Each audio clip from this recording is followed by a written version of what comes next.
back to We're Having Fun. I'm Mark. Hi. Hi, I'm Krista. Hi. What's up? What's going on? What's happening?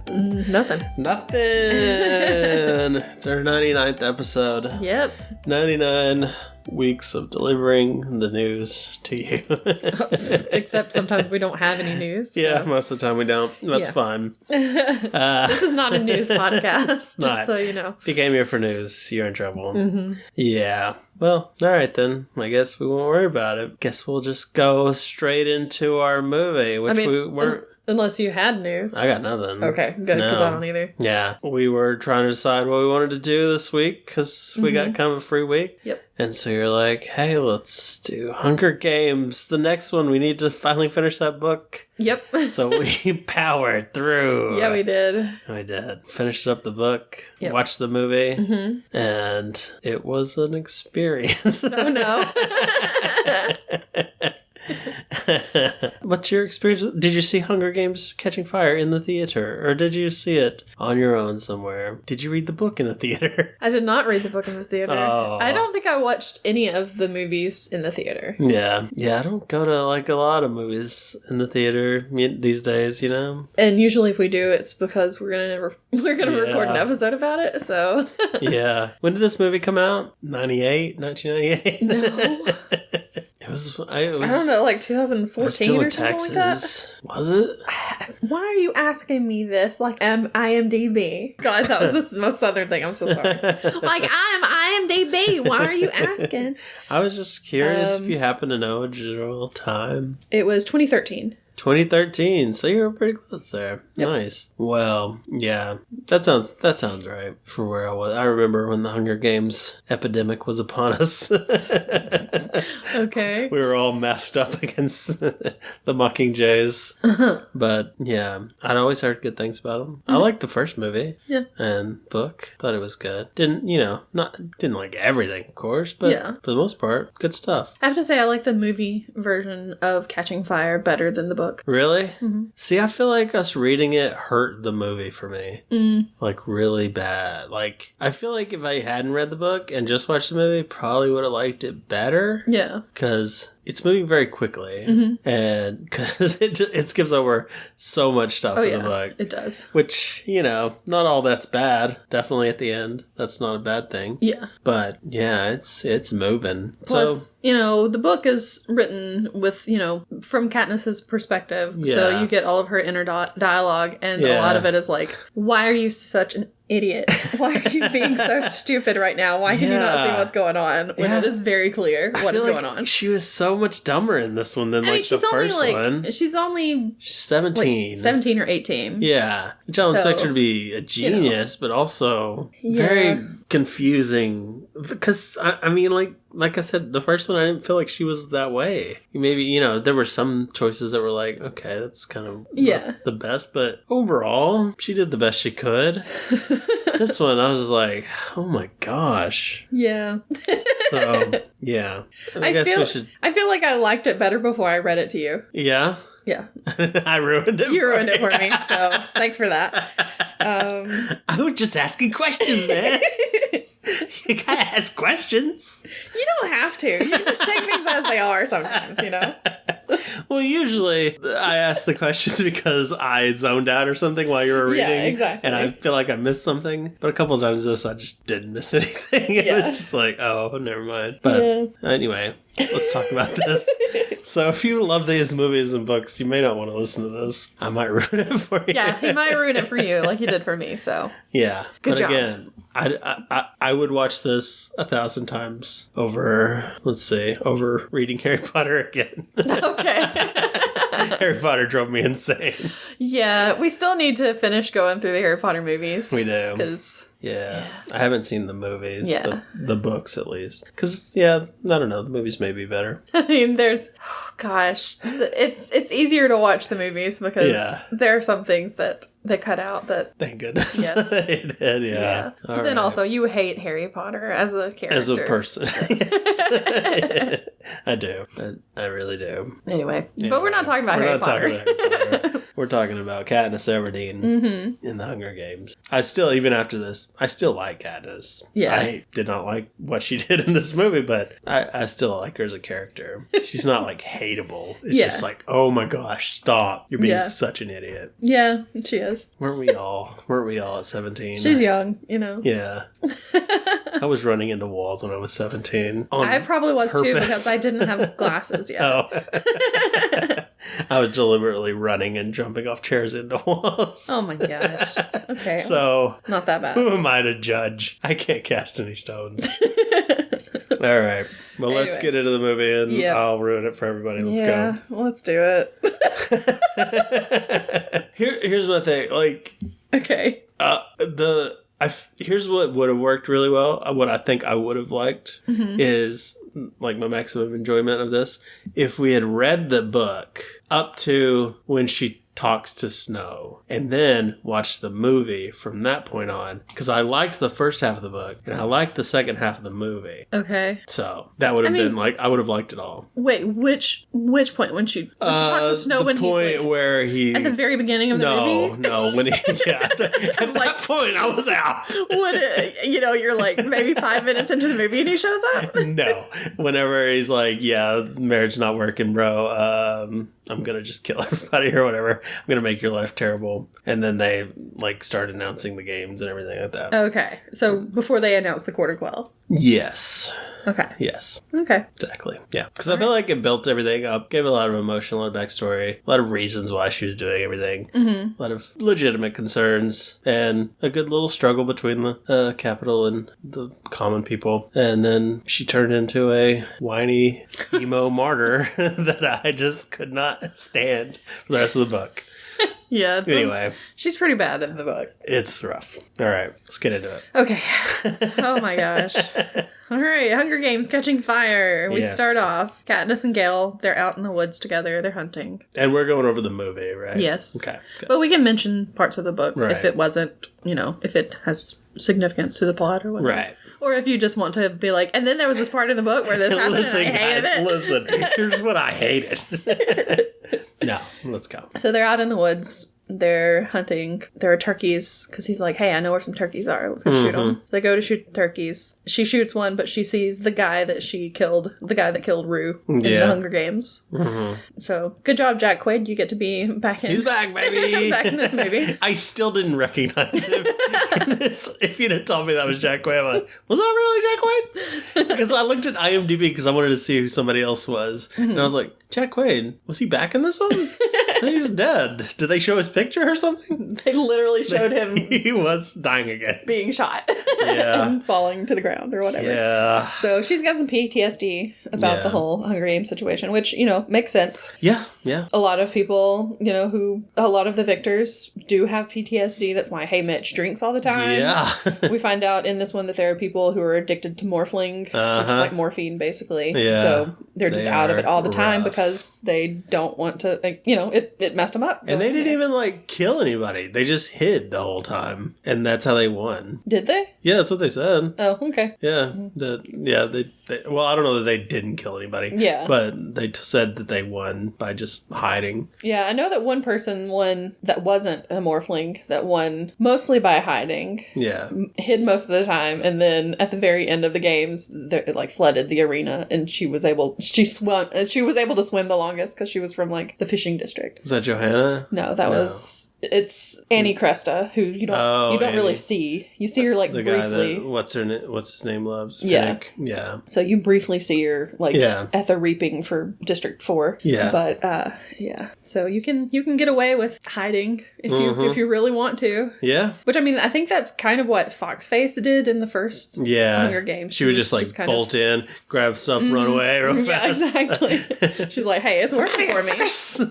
If she hadn't eaten poison berries, she would have been doing good. Yeah, she messed up. Yeah, and then Joanna, I think she pretended that she was real weak and everything until the very end, and then she grabbed an axe and just went to town on people. Yeah. So, yeah, but we'll talk about those people Rough or gal. some of those people later. Yeah. So, yeah, she's having some issues. She's having nightmares and stuff too, which we'll find out a little bit later. Yeah. They go back to the town. They're kind of in an alleyway talking, and she's talking about how how she had to do whatever she could to survive or whatever. And then he kisses her, and I'm like, come on, don't. Yeah, Gail kisses her. Get out of here, Gail. Yeah, I get it, Peter. though. I'm sorry. He's got to make his move. He's got to shoot his shot. He does. Because she's about to go on tour with the guy who says he's in love with her. Yep. And, he's got to try. He does. I mean, that doesn't mean just go around kissing everybody you think is attractive in life. True. Make sure, it's a wanted thing. Anyway. Yeah. I've never been a Gail kind of person, so. Not a Gail stan? No. Yeah. Always like Liam was never my favorite Hemsworth. Liam was never my favorite Hemsworth. I'm a Luke boy. I was going to say you like Luke Hemsworth the best, of course. Chris is okay, I guess. I guess. Give me Luke Hemsworth any day. Oh my goodness. Too many abs. Come on, Chris. Chill. Chill with those arms. Give me an average Joe Luke. I don't know how in shape Luke is. Looks probably just as well. They probably all work out together. They probably lift each other. Their own barbells. Oh man. Anyway, so he leaves. She goes back to Victor Village, which is where all the Victors live. Of course, there are only 3 of them. Yeah, everybody named Victor lives there. Mm-hmm. It's a weird town. Victor Hey Mitch. Yeah. Victor Peta, Victor Katniss. You have to rename yourself. It's weird. It's real weird. Yeah. So, yeah, she goes to Hey Mitch's house, and he's drunk, of course. Of course. She wakes him up. Peta comes in. He's been baking, of course. Of course. Just like old times. Yeah.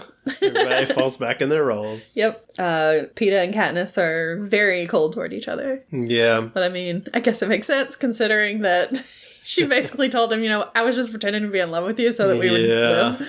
And he's like, oh, cool. I'm fine with that. Everything's fun. This is fine. I don't know why everybody's mad. Yeah. Yeah, that was one thing. The movie, I feel like, kind of let me down on it. Really didn't explore her and Peta as much as like the book did. And I'm a Peta stan. I think I love a short king. I don't think he's supposed to be short in the books, but they did get Josh Hutcherson to play him. And so he's what I picture. Yeah. As a person who didn't read the books before knowing about this, he's my Peta. Exactly. So... yeah. And I thought, they have an interesting relationship. I do get annoyed with Katniss. Like, come on. This Peta dude is like a freaking saint over here. Right. Dude is amazing. He bakes you bread every day. Like, bro, what else do you need? Like, I'm sorry. Oh, I'm sorry. Gail killed a possum. Probably ain't gonna cook it. Because you know that Peta would just like romance you all the time. Oh, you bet. Oh man, he would just rub you down with bread. My dream. So they're getting ready, of course, to go on their tour and everything. Yeah. So she's like, hey, Mitch, take a shower. I'll see you guys later. And she goes home. Her mom and her sister, of course, are living with her. Mm-hmm. And she comes in. They're like, you have a visitor. So she walks into, like, I guess it's the library or a study or something. Yeah. And there's President Snow. He's sitting there. Yeah, chilling. Yeah, he's not happy, which he wasn't happy. He's never happy. He wasn't happy in the first movie. Yeah. Either. It's like, does this guy, is he ever happy? Exactly. I don't think he is. He doesn't know what happiness is. He doesn't. We're going to find out why in that prequel movie. Apparently. Yeah, I haven't read the prequel book. Yeah, I have. You definitely haven't.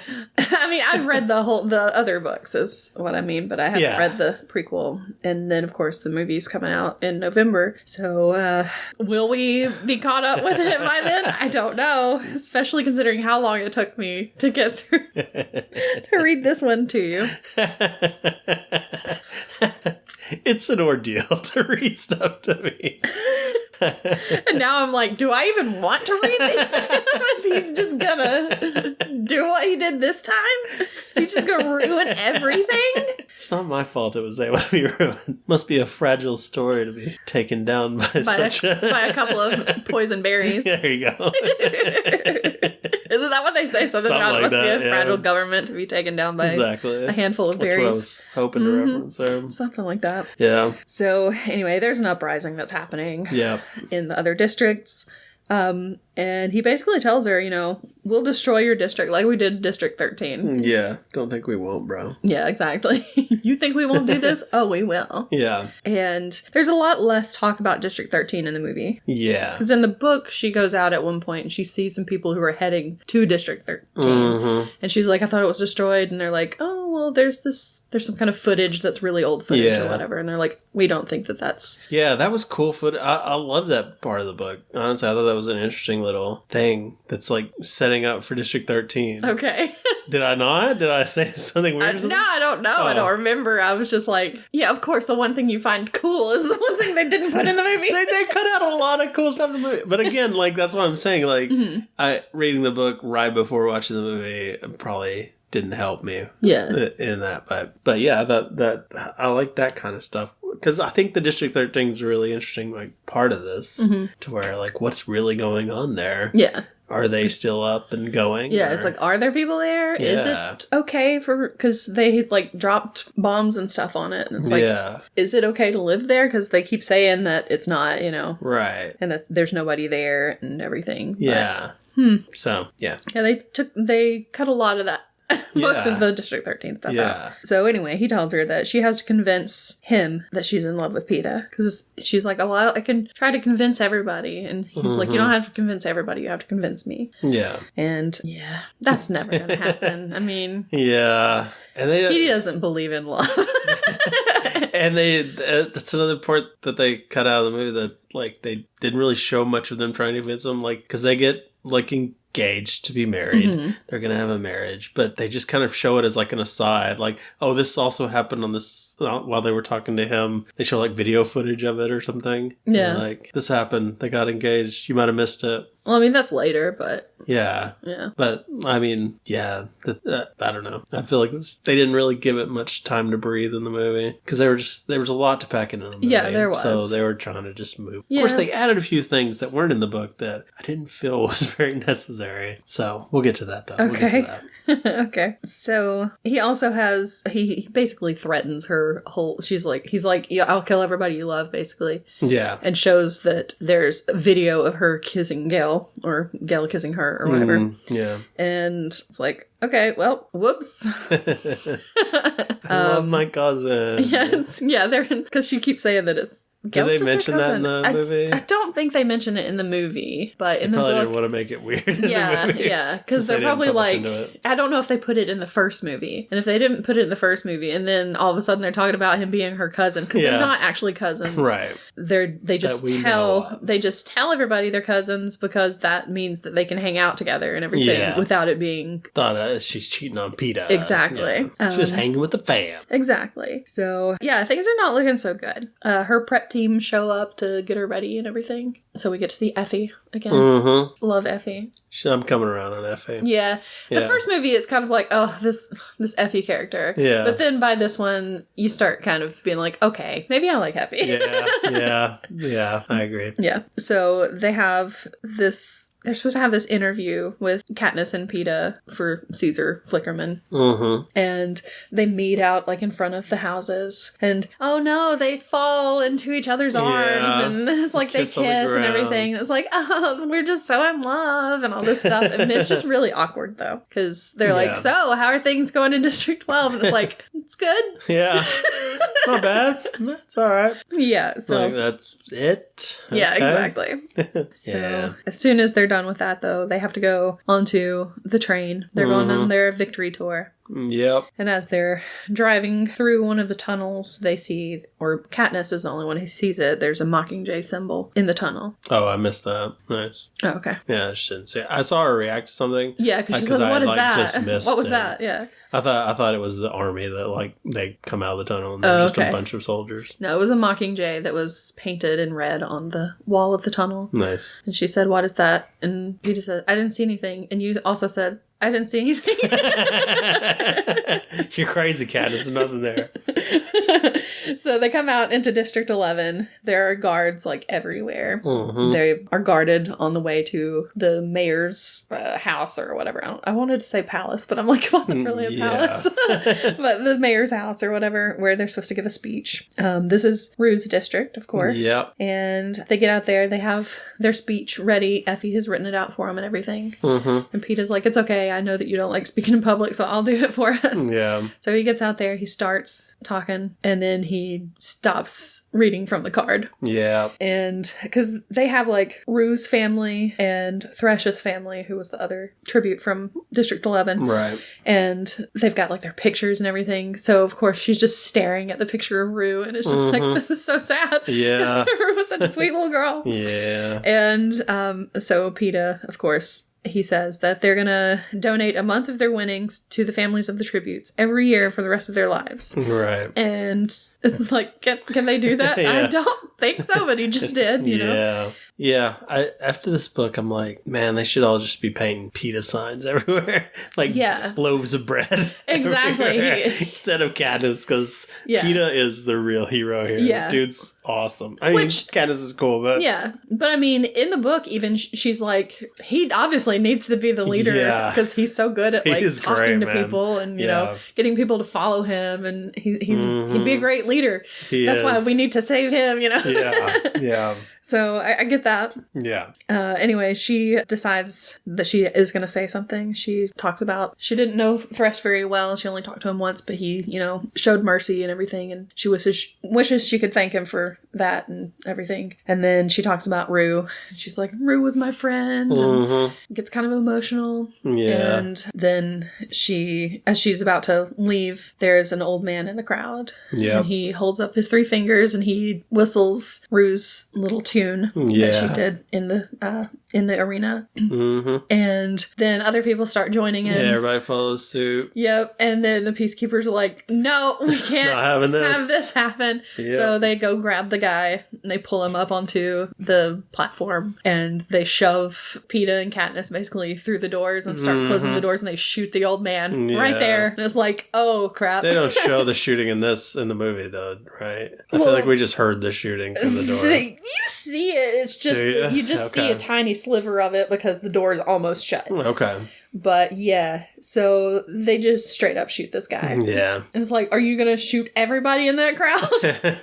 Because everybody else was doing it too. He was just the one who started it. Yeah. But yeah, things are not looking good. Katniss is very upset, yelling. Jennifer Lawrence going big fool acting on this big facial show here. Yeah. You know, not terrible, but sometimes it's like a little much. Yeah. But I mean, you just saw somebody get shot. Maybe I'm being unfair to her. I mean, she's not Stanley Tucci in this. Yeah. Oh man, Stanley Tucci was killing it. He's just hamming it up, man. This dude was a mess. Oh gosh. Yeah. So Haymitch takes her upstairs, her and Peeta upstairs to like the attic or whatever of the building. It happens in the book too. He takes them up there because they're like it's not going to be bugged basically up there. They can talk freely. And she finally tells them that she has to convince Snow that she and Peeta are in love and everything. And they're like, why didn't you tell us this?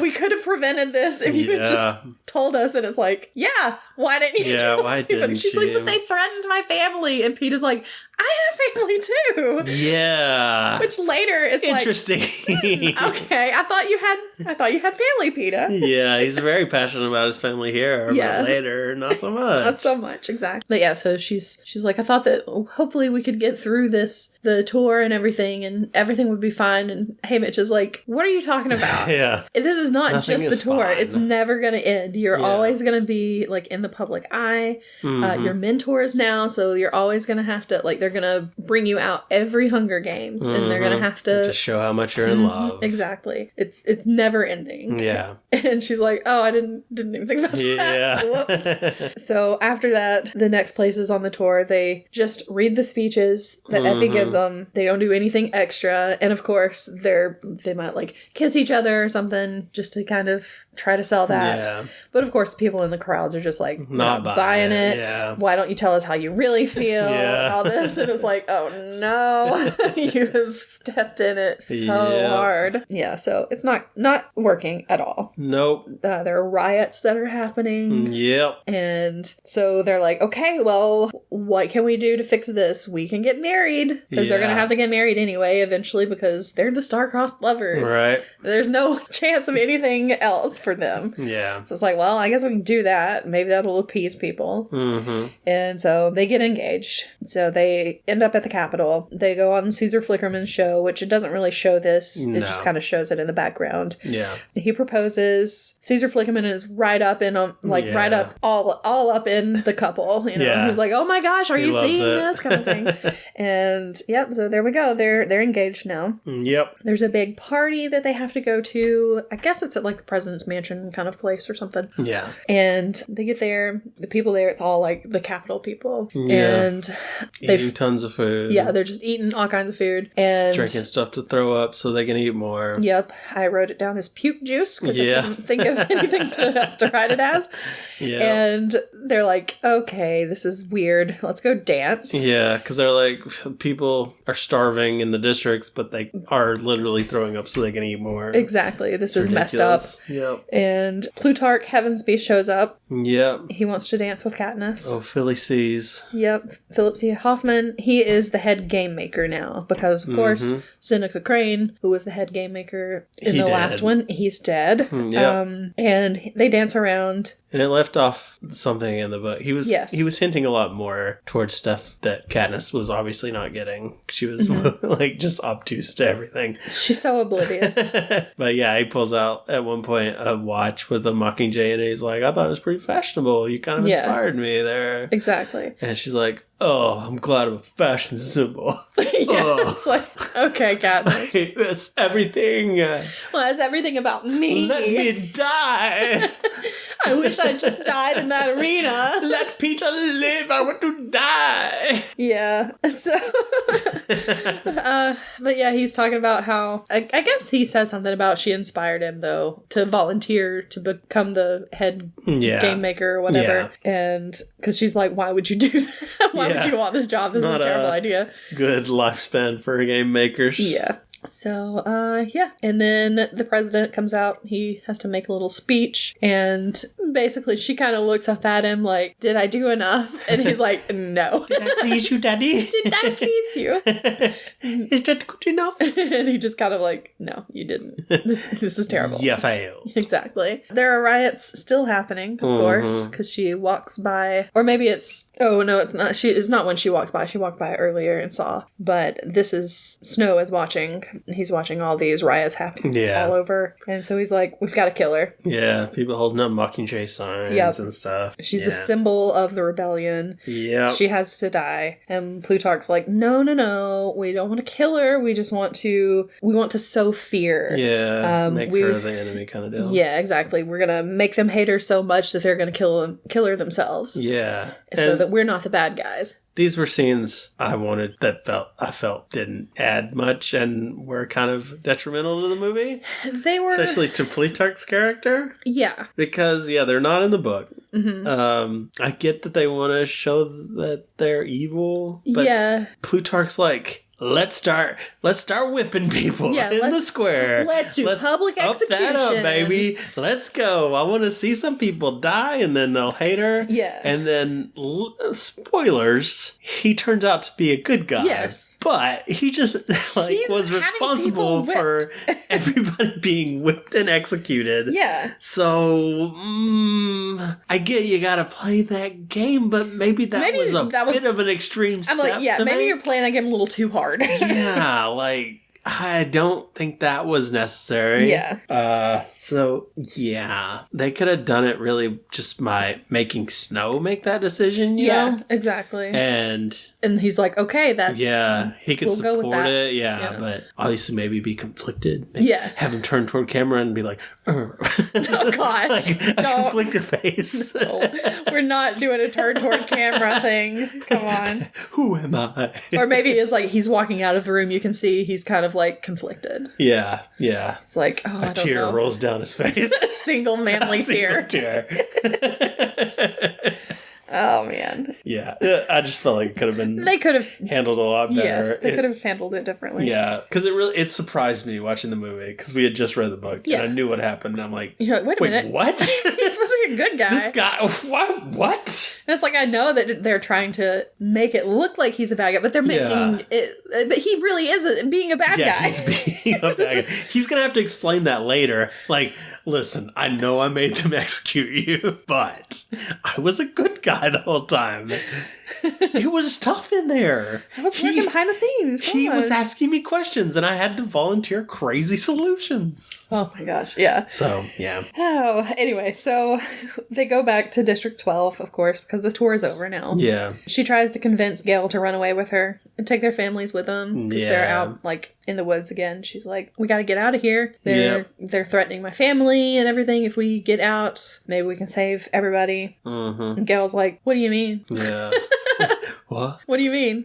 What do you mean that they're rebelling, you know? Yeah. Oh, it's happening? Yeah, because she's like, yeah, I saw things. There were riots in the streets. There were fires everywhere. And he's like, okay, then why don't we just stay and fight? Yeah. Why don't we People join in the mines fight? are already talking about rebelling. Let's just get it going. Exactly. Let's do this. And she's like, I mean, I don't think this is a good idea, but I guess we'll go along with it. So they go back to town there because they see a bunch of like armored cars coming in, armored trucks. Yeah. There are more peacekeepers that are coming in. There's a new head peacekeeper that shows up, and he is a major jerk. Yeah. He is the worst. Yep. They go around, they're like, burn the contraband, burn down the hob, and all this stuff. So they've come in with their blow torches, or not blow torches, but flamethrowers is what I was trying to think of, and burn down everything. It's like, okay, cool. I guess we're doing this. Yep. They set up a whipping post in the middle of the square. Yeah. Yep. The main guy is like about to beat some woman or something, and Gale tackles him. Yeah. So of course they are like, well, we're gonna flog him. Volunteer for the whipping post. Exactly.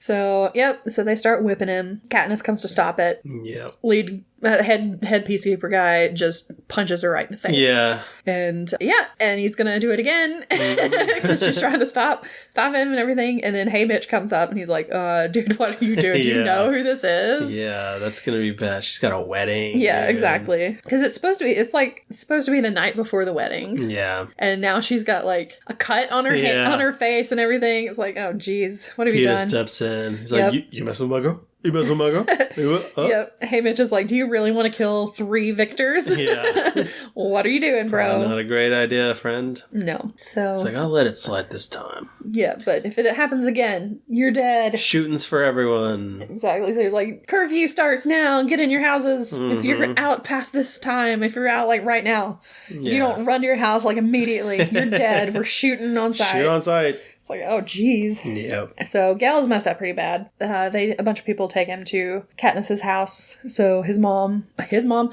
and Prim can take care of him because, of course, she's like, not really a doctor, but basically their version of a doctor. Yeah. And this was another issue I had with the movie. I feel like they did the mom dirty a little because really all she did was tried to get some morphling in a syringe, but her hands were too shaky to do it. So Prim had to do it. Yeah. And then they just cut to him already having snow and everything on him. But she actually really showed that she was good at what she did in the book. Yeah. Like she's got really good skills. But in this, it's just like, I can't use my hands in this. And it's like, okay. Yeah. But they're trying to show that Prim is also good at this. Yeah, that's great. But so I guess I didn't feel like we needed to throw the mom under the bus, though. Yeah. I mean, they throw the mom under the bus. They hate the mom. Like, she's a mess. I mean, I know she messed up, but she's trying to do better. She is. She needs that redemption story. I think her redemption story is pretty good, at least so far. But Maddie's like, no, you're a bad mom.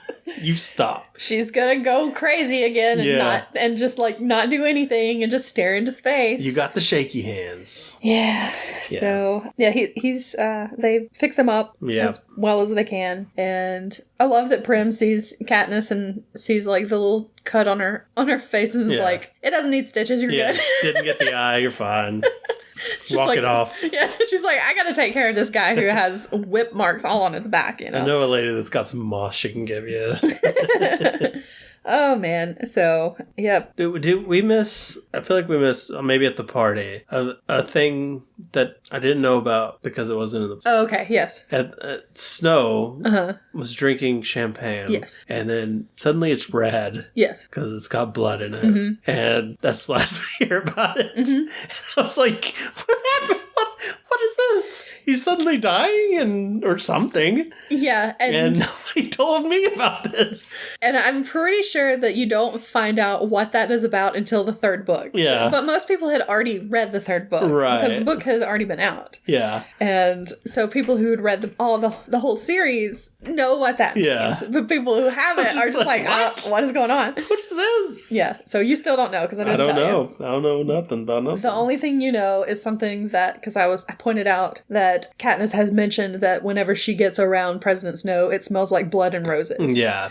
And it's like, okay, that's all you know. Yeah. Yeah. But I just figured it's from him just beating people up, having them whipped in front of him with roses. Those thorns hurt, man. Oh, man. Yeah. So Gale, of course, is like passed out on the table. Mm-hmm. And she kisses him while he's unconscious. It's like, okay. Yeah. And then she's like, I'm not gonna run away, or I'll stay and fight or whatever. Kind of. I mean, her thing from this now is just like, I'm gonna let myself die so Peeta can live, basically. Well, not yet. I guess. Because they don't know about the Quarter Quell yet. Oh, that's true. They haven't found out about it yet. Y'all don't know either, by the way. Yeah. Idiots. Oh my gosh. I'm gonna do this again. I won't do that again. Oh, man. So, yeah, she's not going to run away. No. Of course, President Snow has seen the footage of her stopping the guy from whipping Gale and is like, well, this is not good. Yeah. All the victors pose a threat. Yeah. So what can we do about it? Because they tried to stop it from broadcasting, but like a few seconds got shown. Yeah. Which made it worse, kind of, because it showed her like opposing him and then it cuts away. Yeah. So they don't even see the whole thing at the end, but yeah. So he's like, we've got to figure out a way to get rid of him because this is bad. Yep. And so that's when they announce the Quarter Quell. Yep. Quarter Quell, of course, this is the 75th Hunger Games. This is the third Quarter Quell because the first one, I forget what the first one was. I know it said in the book, it may have been something like, I want to say that it wasn't just the children. It was just like everybody was... Oh, okay.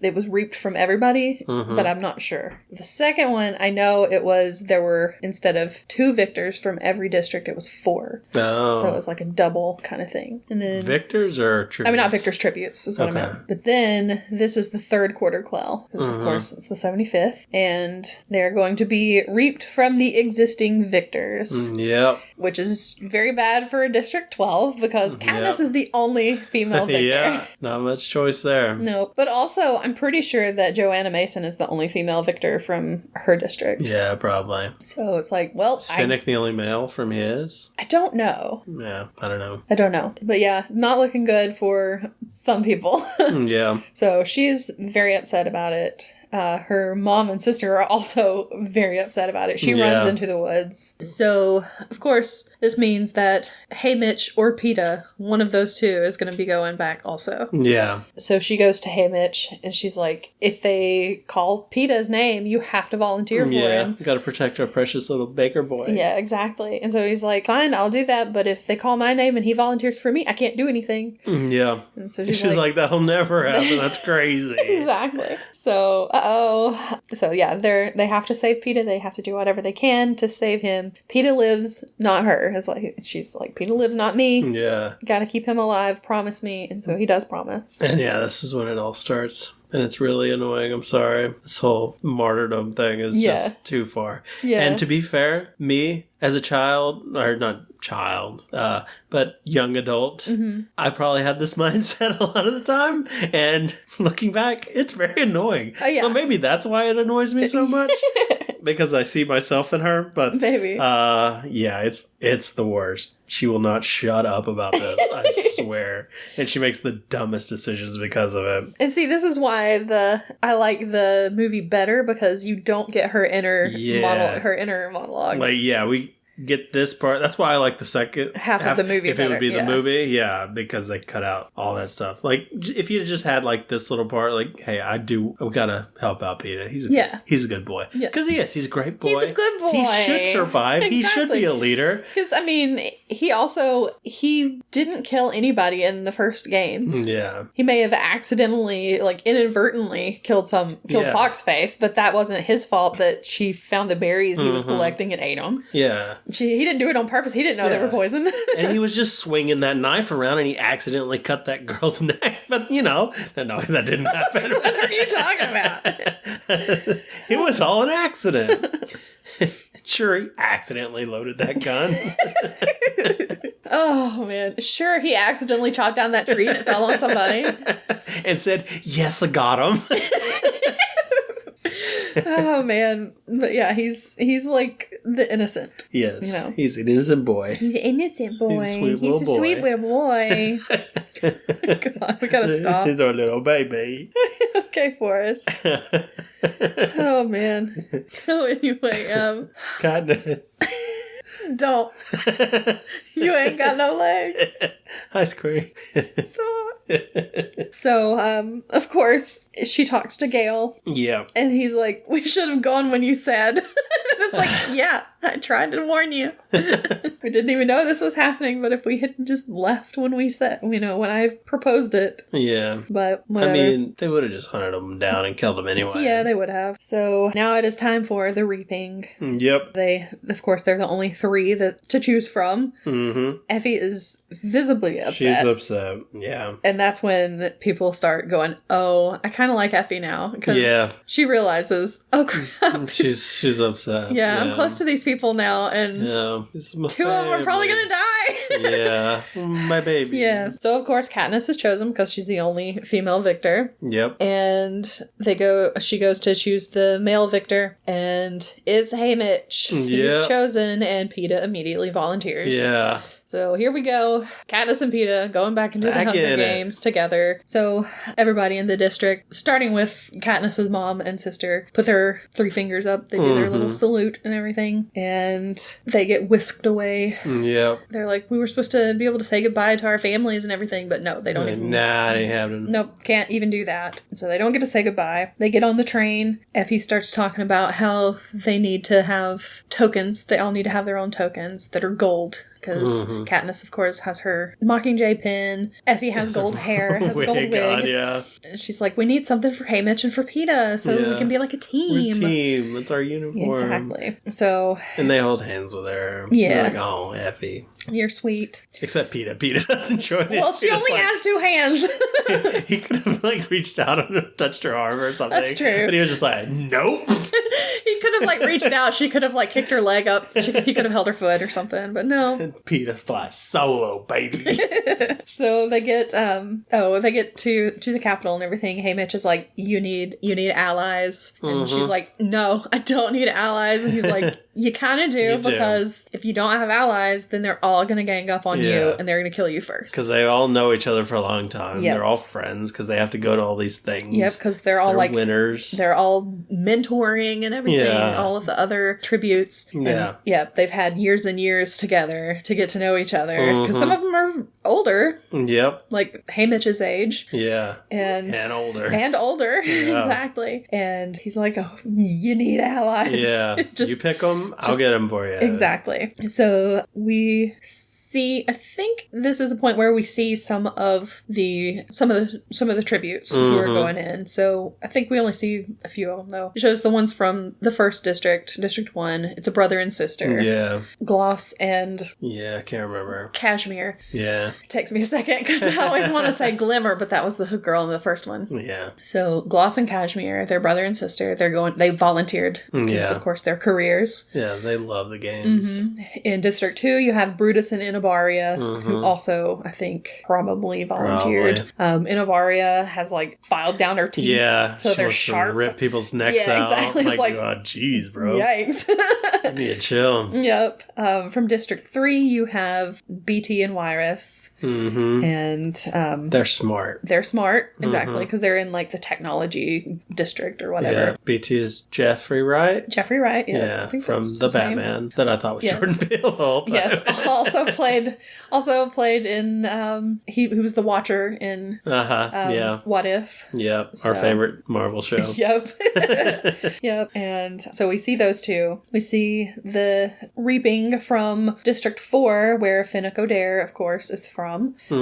He's like the darling of the capital. Yeah, he's supposed to be a hot guy. Yeah, he was I think the youngest winner of the games. Okay. And yeah, and Chicks then all scream for Finnick. Yeah, and then you see Annie Cresta gets chosen, and Mags volunteers to take her place. The old lady. The old lady can't talk for some reason. Yeah, in the book she can talk a little bit. She doesn't talk much, but yeah, in the movie she doesn't talk. Yeah, but she does volunteer herself because she's like, I'm going in instead. We're gonna leave poor Annie Cresta here by herself because. She's not doing well. She went crazy? Yeah. What happened to her? She's the one that flooded it? She was the one that... And it just messed her up, or what? Well, I think just being in the games messed her up. Because, people are killing each other all around her, and she freaked out about it. And she hid, and then, of course, they flooded everything, and she was the only one who survived because... She could swim. Yeah. And, yeah, when she got back, she just kind of went crazy. Yeah. But, yeah, Mags takes her place. We see the Morphlings, who are addicted to Morphling, of course. Yep. And I think those are the only ones that we see at this point. Yeah, probably. So they go to the... I don't know what it's called. It's like the... It's like the little training area. No, it's the chariots part. Oh, the chariots. Where they're on the chariots and they're like being presented or whatever to the president. And it's like a processional kind of thing. And that's where we actually meet Finnick for the first time. Yeah. He comes up to Katniss and he's like chewing on sugar cubes. You want a sugar cube? Exactly. And Some you're sweet like... for the sweets. And you're like, he's not American. Yeah. He does the very British actor doing an American. Like, hello, Katniss. How are you? I feel like it gets a little bit better through the movie. It's not as noticeable. But sure, maybe. I don't remember. Okay. It didn't bother me after that. I was just like, okay, he's definitely not. There's something weird about this. Yeah, something's off here. Yeah, he's kind of being a little bit flirty with her. Yeah. And he's like, tell me your secrets. And she's like, I don't think so. Such a weird first opening line kind of thing. Yeah. It's, I'll give you a sugar cube if you tell me your secrets. Weird fleck. But you do find out... I don't think it really goes into it in this one. I think it goes into it a little more in the second one. The third book. That's kind of what he does. He knows a bunch of secrets from people. Yeah, okay. In the capital. Because he's so hot, people just want to tell him everything. And they get a sugar cube. Bonus. There are things I want to say right now that are like, I can't because I don't want to spoil anything. Oh boy, okay. Yeah. So he walks away and everything, and walks away. Yay. And Peeta comes up and he's like, what's going on there? What's this guy? What's he want? Do I need to flex on him? She's like, he wants my secrets. And he's like, join the club. Yeah. Because she also does not tell anything to Peeta. Yeah. Oh, man. So they get in their chariots. Cinna is there, of course. He and Portia have made the suits for Katniss and Peeta. And he's like, okay, here's this little remote control thing. You're going to want to press the button on it. Yeah. Once you get to a certain point or whatever. And she's like, okay, I guess I can do that. So they head on out and they tell him don't hold hands or anything. Just be don't wave at the crowd or anything. Just very stoic. So they head on out. But they did hold hands. They were holding hands when they first went out, yeah. Oh, well, maybe it wasn't don't hold hands. Maybe it was just the don't wave and stuff. Okay. I thought they said don't hold hands, but maybe he said hold hands. They might have said it, but they might have done it anyway. I don't know. Anyway, so they're in their little chariot. They get close to the president and she hits the button. They both light up in flames. Yeah. So pretty cool. He does a lot of stuff with flames. A lot of fire. I mean, it is called catching fire. It seems fair. I mean, I don't don't think that's why it's called catching fire, but they are literally catching on fire. I mean, she's not called the girl on fire for nothing. Yeah, true. So, yep, they go through all of that. They are heading back up to their rooms after they're in the elevator. Joanna Mason jumps in the elevator with them. Yeah. She's from District 7, Lumber, the Lumber District. So her little outfit kind of looks like a tree. Yeah. It's got like tree bark looking pattern on it. Yeah. And so she just starts stripping in the elevator. Gets beaten up, take her clothes off, basically. Yeah, to unzip me, and he's just like, oh, okay. And she's like, loving it. I love that she's like, so how does it feel to know that everyone in the Capitol wants to sleep with you? And Katniss is like, I don't think that's true. And she's like, I wasn't talking to you. Just talking to Peter. Talking to the Short King. Exactly. And he's like, oh. Katniss's face in this just cracks me up. Every time she's just like, I hate this so much. I'm sorry? What are you doing? So yeah, she strips all the way down. Yeah. She winks at Hey Mitch. Yeah. And then she walks out once the elevator stops on her floor, walks out completely naked, and she's just like, see you around. Yeah. Or, she's the edgy gal. Yeah. So, and he's like, well, that was Joanna Mason.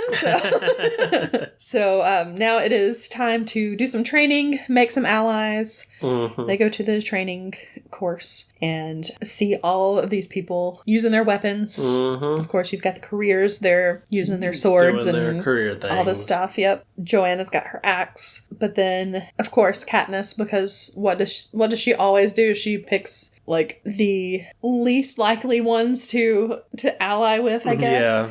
Because Rue would not have been someone that she would normally have, that most people would have allied with. Yeah. But of course, that's the first one. She's just like, I like this little girl. Yeah. I think we could be friends.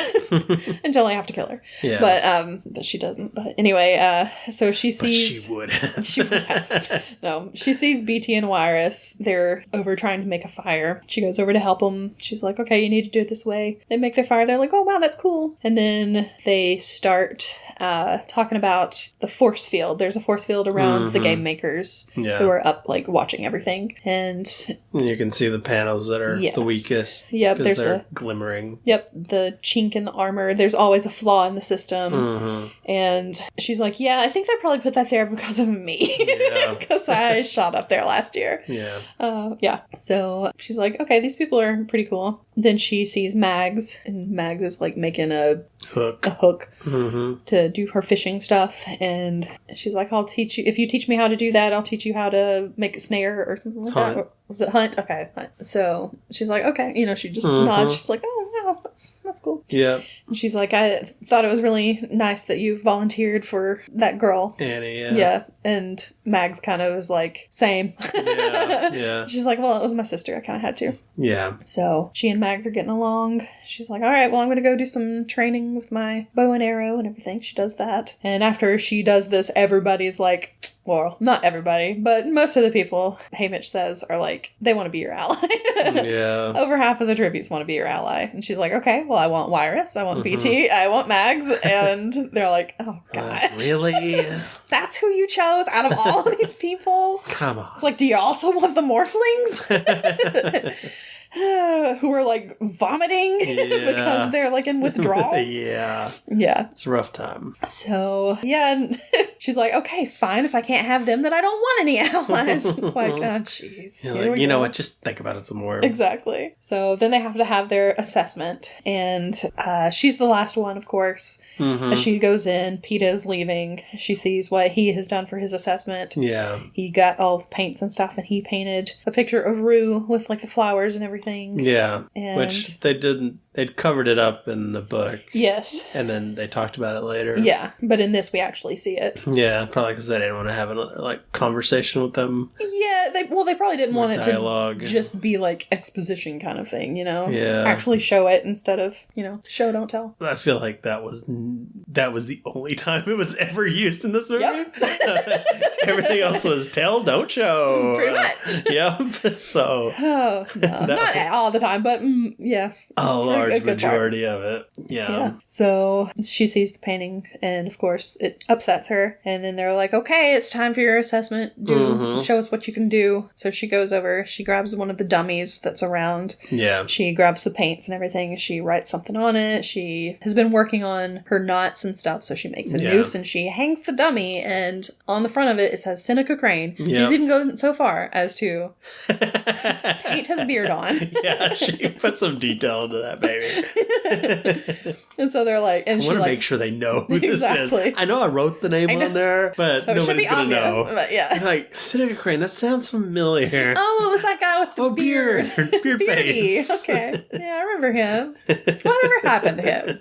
So, yeah, she bows and everything and walks out like, I really showed them. Got him. So after their assessments, I don't think it shows in the movie what happened after the assessments, but in the book, she and PETA both get 12s. Yeah. And that's the highest that you can get. Because like in the first movie, I think she got 11. Something like that, yeah. She got as high as you can get without getting a 12. But they both got 12 because they're like, we want you to die, basically. Yeah, pretty much. Because if they've got a 12, then they're the biggest risk. And that means that people are going to go after them. Going to gun for them, yeah. Yep. So now we have the final interviews. They're on Caesar Flickerman's little show. He gets to interview them all again. And you can tell that the tributes are not happy about this either. Yeah. The people in the audience are not really happy because they're like, oh, all these people are going to die, and these are people that we've, that we love, basically. Johanna's pissed. Oh, she's very pissed. Throwing out some curse words at them and everything. She's throwing some F-bombs out there. Yeah, calling out Snow. And she's like, I was supposed to get to live in peace. Yep. Now I gotta go back in. Yep. BT is there. He's talking about how, the rules were made by... Written by men. Men can change them. Can't men change the rules? Yeah. And... like, oh, that's interesting. Yeah. And then Finnick, of course, is there, and he's like talking, like, I just want to tell the love of my life. Yeah. I have a message for, Miss some sweet lips, baby. Yep. If I die in the arena, the last thing I'm going to think of is your sweet lips and everything. And everybody in the Capitol is probably like, he's talking about me. He's not talking about you, but okay. But yeah, he's got to charm everybody. I wonder what they did with Mags. How did they interview Mags? She's just like standing there, like being a cute old lady, just looking at the crowd, like waving. Yeah, probably. Oh goodness! But of course, Cinna is there to help Katniss get ready. It is a wedding dress because, of course, their wedding got canceled because of the whole Quarter Quell thing. Yeah, but Snow wanted her to wear the dress. Yep. So Cinna's like, yeah, he wanted you to wear it, but I made some adjustments to it. At the end of your interview, I want you to twirl again like you did last year. And she's like, okay, I can do that. So she's about to go out there. Joanna sees her and she's like, a wedding dress? Really? Yeah. She's like, Snow made me do it. And he's like, make him pay for it. Yeah. They really, you're supposed to like Joanna, so we put this in here. We know we've made her kind of weird lately. Well, I mean, she does say to make him pay for it in the book. Yeah. She does do that. But there's like this animosity between the two of them, but it's kind of like, well, we are, against the same people kind of thing. She can't help it. She's the spider punk of this movie. It's true. Oh, man. So she gets out there so that she can do her interview and everything. And Caesar's talking about how sad everybody is that they missed the wedding and everything. And that she looks beautiful in the dress. And, hey, why don't you twirl for us? And she goes down there and she twirls. And when she does, it sets on fire, basically. Again. Yep. And it burns away the wedding dress. And she's in like a grayish dress with some white markings on it. And when she lifts her arms up, it's wings. Yeah. And so she's the Mockingjay. Oh, Cinna, what have you done? So they're like, oh, so this was made by Cinna. Yeah, that guy right there in seat number 4. Let's point him out to everybody in the audience. Stand up so we can get a good look at you. Exactly. Do not move. President Snow is staring at him, staring daggers at him. There's like somebody in the, like there's a sniper in the, in the wings just waiting to shoot him, I got a shot. Should I take the shot? It's like, no, not yet. Oh, man. So he's like, okay, you should probably go on up there. Let's talk to PETA. So PETA comes out. God, thank goodness you're here, Peter. Thank God for Peter. The rest of these people are being the worst. The worst. I need you, my boy. Yeah, Caesar's like, I know we have this rapport going on. You know?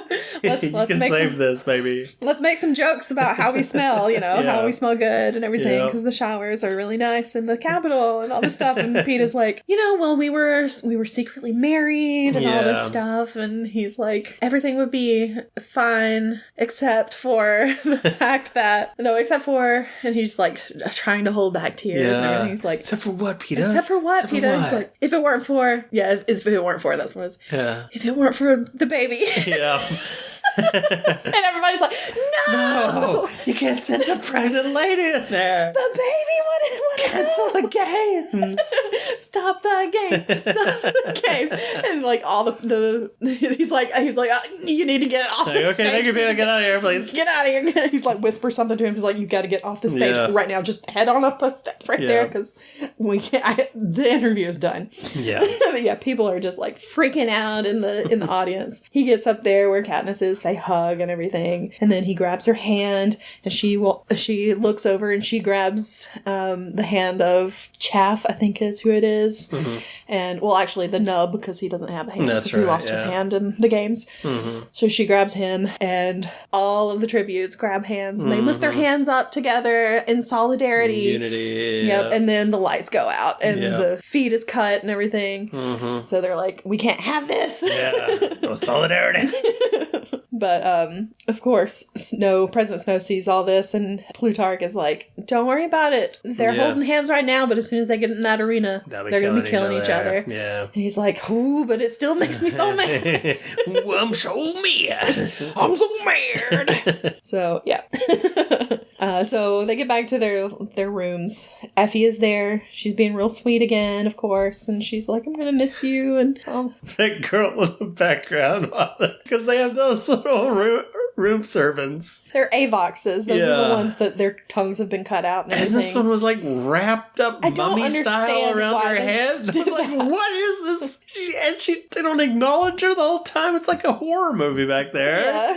Yeah. Like, why are we just talking around this lady? It's like, what is it? The nurse from Silent Hill? Yeah, it does look like that. It's like, what are we doing? Yeah, I don't know, because I feel like I don't know if they had the Avoxes in the first movie. Yeah. But if they did, I feel like it didn't look like that. But I don't know. I don't remember them ever describing them in such a horrific way. No. So I feel weird. like they just look like normal people. Yeah, just with their I think they're like scarred up maybe or something. Maybe, because in the book, like, beaten. In Catching Fire, they actually see somebody that they know that is an Avox. Yeah. That they have deliberately put as their Avox. Yeah, they get like their tongue cut out. Yeah, because it's Darius who was like one of the peacekeepers before the new peacekeepers came. Yeah. And they basically turned him into an Avox because I think he took up for somebody or something. And so they were like, well... He questioned the exactly. So they see him and it like throws them, Yeah. But I don't think not Mummy Charlie Brown back there. I don't think it looked like that. So it was weird. Anyway, so Effie, of course, is like, I got your tokens so we all can look like a team, that thing that we were talking about where I have my gold hair and all this stuff. So she has a bangle for Haymitch that looks kind of like fire, like flames. And there's a pendant for Peeta that apparently he asked for specifically. Yeah, his drip. Yeah. And it's like a rectangle. Yeah. And it's not that big, but in the book I imagined it was huge. Because in the book it doesn't really describe it very well, and it talks about how it's round, and so we made this joke that it was like a big clock, that it was like Flava Flav kind of thing, which was really funny. But you had to be there. Yeah, it was. Yeah, if you're not laughing, you had to be there.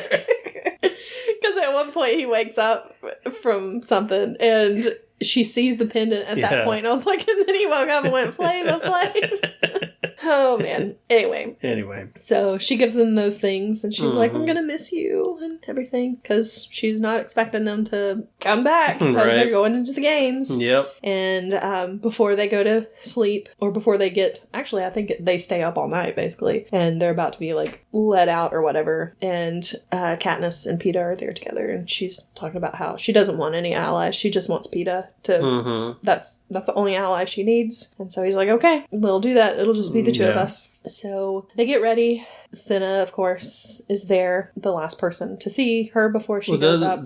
Before she, I guess maybe at the end of that night, Haymitch talks to her and tells her... Oh, it's after, I think it's after Okay. After Effie leaves, I think. Okay, yeah. He talks to her, yeah. Because she's like, don't forget your promise. You promised me that you would keep PETA alive. Yeah. And he was like, don't forget who the real enemy is. Yeah. Yeah. Exactly. And so... Hint, wink, Katniss. I can't tell you the full thing because you're stupid. Yeah.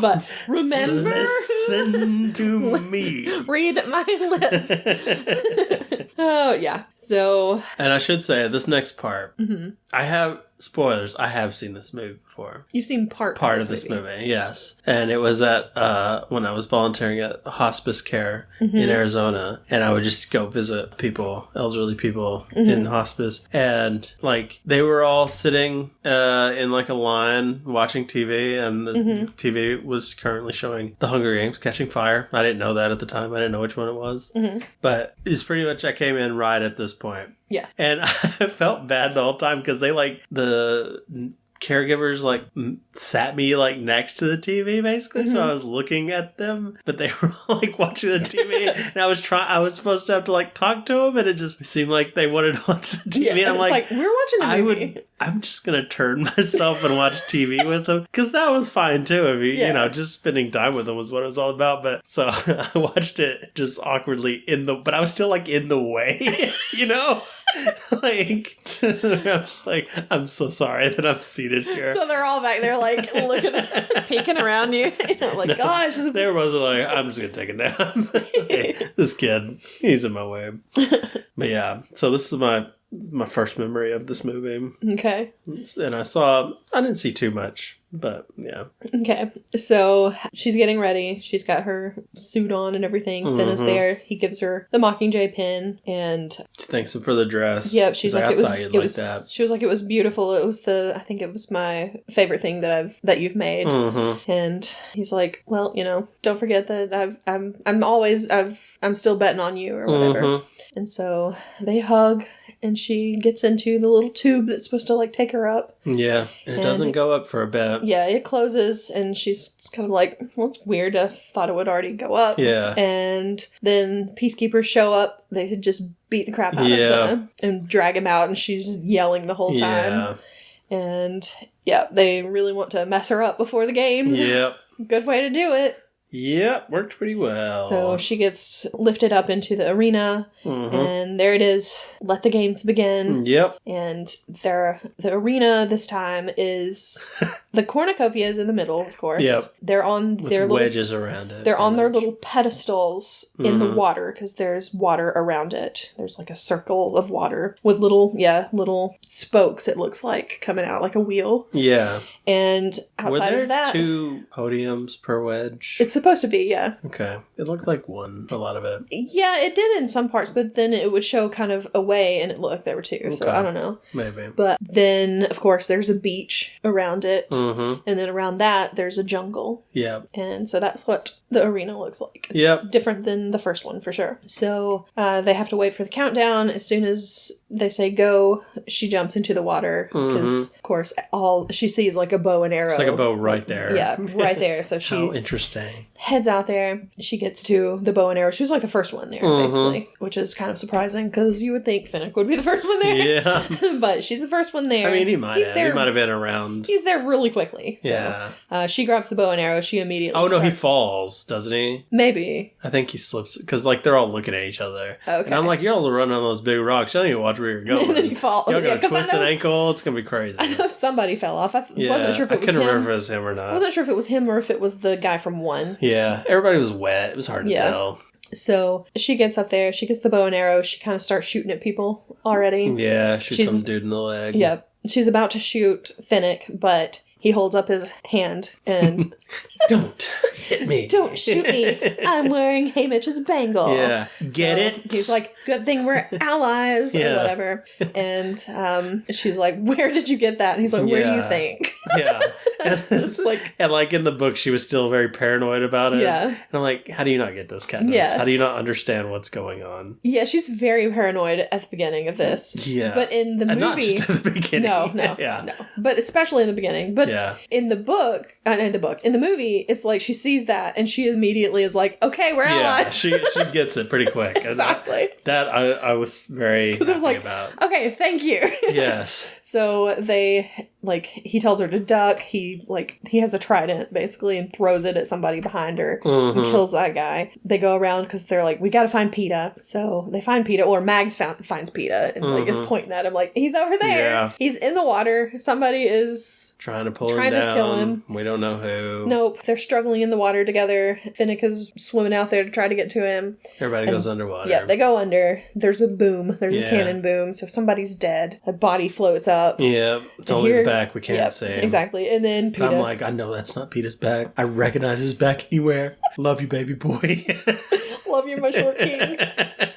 Oh, but he of course pops up out of the water and he's like, I'm okay. Don't worry about it. What I want to know is, did he kill that guy or did Finnick? Yeah, I don't know. Because in the book it's different. He's just kind of standing there and Finnick goes out and pulls him back in. I'm scared of the water. I don't know how to swim. It's too deep. But yeah, there's not like the whole fight thing. So this is the first time when PETA almost dies. Yeah.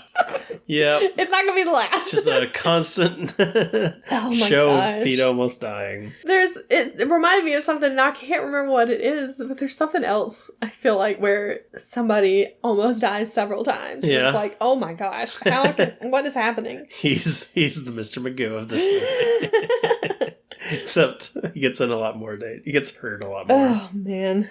Yeah. So... They collect their weapons and they head out. They go into the jungle. Yep. And they see that the careers, the ones from Districts 1 and 2, are there already. They're together. Plot. They're grabbing weapons with the cornucopia. So they run off into the jungle. Mm-hmm. Finnick basically has to carry Mags on his back the whole time. Yeah. So that's kind of annoying. But that's not how it was in the book. No. She actually got hurt, didn't she? Or something like that. Whenever he had to carry her. Something like that. But yeah, in the book she's walking around. Yeah. Like normal. But they were like, no, she's an old woman. She can't walk. It's like, she clearly can, but okay. Can't move, I guess. It's like old people can't walk and they also just want to sleep all the time. Because like every time it shows her and they're like watching, it's like nighttime. And she's just like, just let me sleep. She's like, something will happen. I don't care. Some noise will happen and she'll kind of like wake up for a second and she's like, no, I'm going back to sleep. Oh man. So they get into the jungle and it's like hot and muggy and everything. And they're like, we really need water because we're gonna dehydrate. Yeah, they didn't really mention it in the movie, but all the water around the cornucopia was salt water. Yes. So they can't drink that. Yep. And they can't find any fresh water. In the book, she goes out and is looking for some kind of source of water and they just can't find it. Yeah. She finds an animal that has like a wet snout, but can't figure out where she's like, he's gotta have found water, but can't find it anywhere. Nope. So they can't find water. They're just wandering around trying to see how far they can go, I guess. PETA is like got a machete. He's just like cutting down. He ain't cutting He's not cutting anything. Down. He's just moving vines hanging down. Like they have like no resistance to him. So he's swinging that thing and they're just flying back and forth. And they come back right in front of him. It's like, oh, you're doing so good, PETA. Look at you making a path down the jungle. Oh boy, good boy. Oh gosh. You're doing great, sweetie. Yeah. Yeah. So he's doing that. And I'm helping. He's doing that. Of course, he smacks his machete, knife, whatever thing into a force field and it almost kills him. Yeah. I mean, his heart has stopped basically. Yeah. And Finnick has to do CPR on him basically to bring him back. Gives him the kiss of life. Mm-hmm. A little too much tongue for my liking. There's a lot of kissing in this movie. There is. PETA's fine now, I guess. Yeah. He died, but he came back. He's good. Yeah. That's not really what's going to happen in real life, but that's movie for you. And the thing is, like, in the books... He's cracking jokes immediately, too. Oh, he does it in the movie, too. Yeah, he does it both. But in the books, he has a metal leg because he lost it in the first games. Yeah. But they didn't do that in the movies, so he's just fine. He's fine. He can run easily with everybody else. Because one of the things they, like, later, one of the reasons they give for splitting them up, splitting Katniss and Peeta up, is that he can't move as quickly. Yeah. And he makes a lot of noise, too. They talk about that. He makes a lot of noise. Creaky metal leg. He's real loud when he's walking around. You just hear him coming down the hall. Which he was real loud in the first book anyway, without the metal leg, because she tried to, like, take him out with her when she was hunting, and he'd just, like, scare all the animals away. She's like, I can't have you here. You gotta stay in the cave, man, because you're just making too much noise. Yeah. But yeah, so they're fine, except they do need water, and they see that, like, 8 people have died because they show in the sky, they show the people who died during the day. And right after that, they hear a parachute coming down because they've gotten something from a sponsor. Yep. And they open it up. They open up the little package, whatever. And so when they open it up, it's got a little note from Hey Mitch on there. It's like, drink up or whatever. Yeah. And they look at it and they're like, what is this? Yeah. In the book, it takes them so long to figure out what it is. Yeah. But in the movie, she's like, oh, I think it's a spile. Yeah, immediately. It's like, thank goodness, because I did not want them going, well, could it be this? I don't know. I've never seen one of these before. It literally says drink up. If you can't figure out what it is from that, it has something to do with water. So they put it into a tree. Yeah, it taps a tree. They got water in them. Yep, put it into a tree and they can get water from the tree. So that's what they do. So now they have a water source. They're doing good. Yep. They notice, well, actually they hear like bongs, like bong, bong, 12 of them. And they look over and a lightning storm happens. And it strikes this big tree. And they're like, huh, that's interesting. Weird. Oh, well. We'll make a note of that for later. But they're like, well, I guess we should just go to sleep, you know? So they go to sleep. Well, Katniss stays up because she's keeping watch while everybody else sleeps. She notices there's this fog that's kind of rolling in. And she lets it get a little too close. Yeah. And as soon as she reaches out her hand. Oh, I want to touch this. This is interesting. Let's see what, oh gosh, it's poison fog. Yeah. So she's like, run, get out of here. It's poison fog. So they start running. It's catching up to him pretty quickly. It is. And of course, Finnick is having to carry Mags the whole way. He's getting hit by the fog. Yep. They're all getting... Katniss is getting hit. Peeta goes back for her. He gets hit. Yep. They're all getting fogged. Yep. And it's causing like boils and stuff on them. Yep. They're in a bad way. And Peeta, he falls. It's like he can't go. He can't go. Because it kind of messed up his leg, so he's in a rough spot. He's real messed up, and Finnick he comes up to him, and Katniss is like, I can't carry him. I don't know what to do. Can you carry him? Well, he doesn't say that. He just says, I can't carry. She says, I can't carry him. And she does ask him in the book, but not in the movie. Because she asks him in the book, carry both of them. Yeah, if he can carry both of them. Yeah. It's like, I don't think so. Mags jumps off his back. The fog takes a nice little break. It's like, I'll hold back while you'll talk this out. I'll allow it. Exactly. Mags is like, okay, I guess this is my time to die. Yeah. So she goes up to Finnick. She kisses him. She walks into the fog, and he's like, Mags! Yeah. What? I mean, I know she wanted to make it an easy decision for him to carry. Yeah. But she could have walked, see how far she could have made it. He might not have let her. Maybe, but still. I mean, could Katniss not have carried Mags? Surely she doesn't weigh as much as... Didn't they say something about that in the book, maybe? I don't know. I don't remember. But yeah, I don't know. Anyway, she died. She sacrifices herself so that they can get Peeta and get the other three can get out. And they do. He doesn't even carry him though. They drape him over their shoulders and then they kind of slowly walk out, which is why Max probably could have kept up with that. Maybe. They weren't moving very fast. In the book though, he does carry him, I think. Yeah. But so they get away. They fall down a ravine basically. and the fog is still coming, but it like hits a barrier.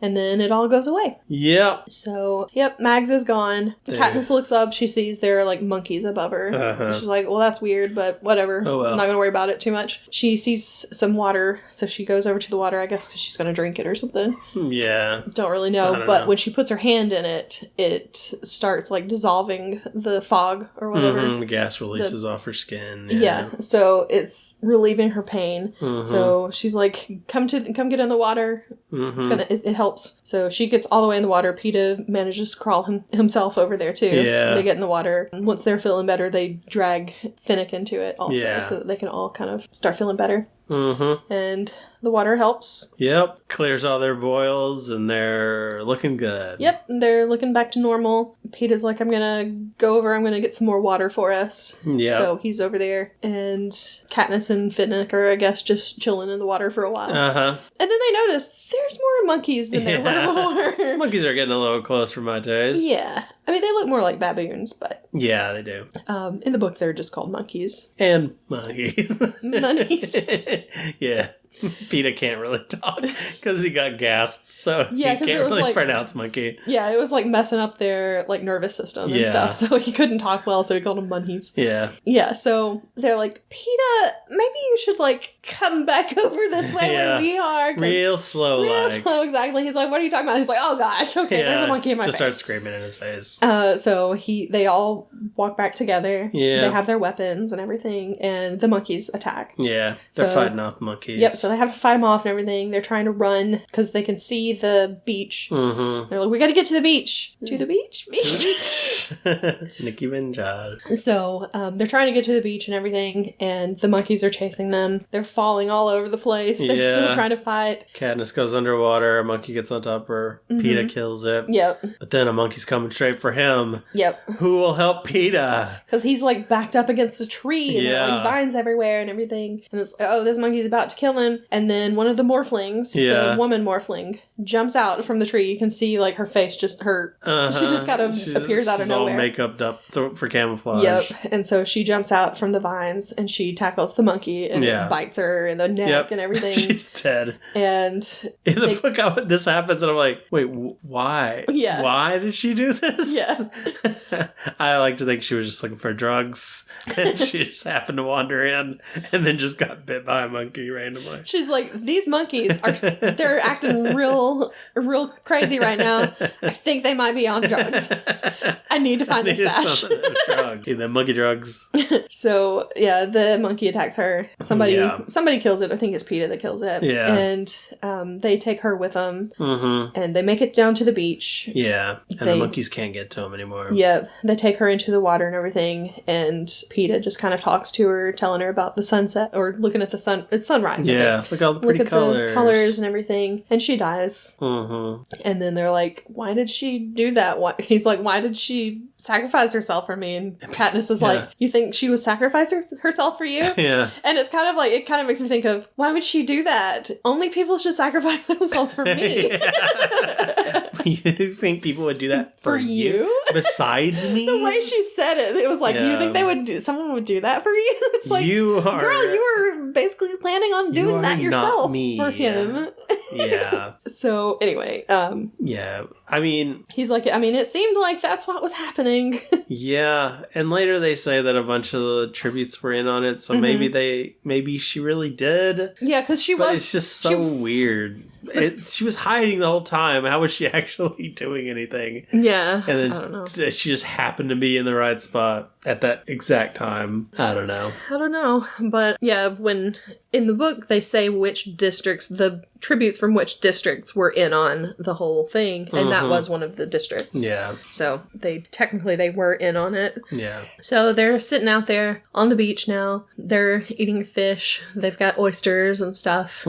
Pete opens one of the oysters, finds a pearl, gives it to Katniss. Yeah. And she's like, oh, that's nice. In the book, she's like, when they find my dead body, they can find the pearl and give it back to him. I hate it so much.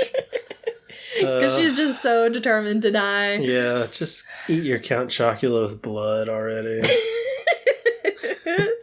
I really hope somebody understands that reference, but I don't think they will. Deep cut. Oh man. So they notice one of the sections basically of the arena, there's a big wave that comes up. So they're like, well, that's interesting. Okay. Yeah. We know there's a wave there. Yep. Do you want to talk about the wave and how it... I wasn't going to, but I will. It goes up like it's going against the wall. Yeah. Like it's being stopped by the barrier. And then when it splashes back down, it splashes over the whole cornucopia and the other sections. Mm-hmm. And it's like, wait, so it can go past the barrier? Wouldn't the gas be able to go past a barrier? Wouldn't monkeys on top of trees be able to, like, jump over barriers? Maybe the barrier disappeared at that point. I don't know. Why are they? Maybe that, because that was... I guess. Yeah, maybe. I don't know. What a weird time to turn it off and on, though. I don't know. It doesn't explain it. It's something. So, but I mean, it does talk about in the book how it does make waves like on all of the sections, like the whole saltwater part. So I don't know. What are the rules? I don't know. I just want to know what the rules are. Well, they hear somebody else on the beach, somebody yelling. Mm-hmm. They look over.